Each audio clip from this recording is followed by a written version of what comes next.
And I was wondering, like, I feel like as from the outside, and naturally, and you talk about this later on in the book, how we see people as this like slither of who they are, and people have a public profile, and that becomes their brand. And if you look at it from the outside, you see Steve Jobs and yourself having this competition, envy, jealousy, kind of like arch rival, nemesis kind of portrayal. What was it actually like? Because it in the book, it comes across much more inviting than that, as opposed to this kind of harsh rivalry.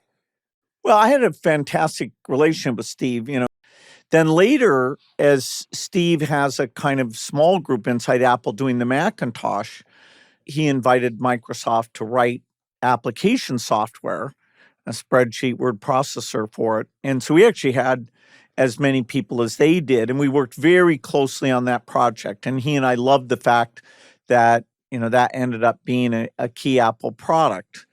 Then he leaves Apple.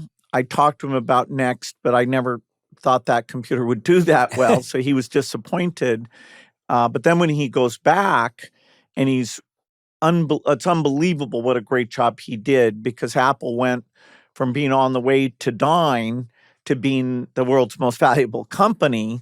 And then later when Steve is sick, we had about 5 different conversations where we got to talk about kids and, had computers done well, and, where he was pretty thoughtful.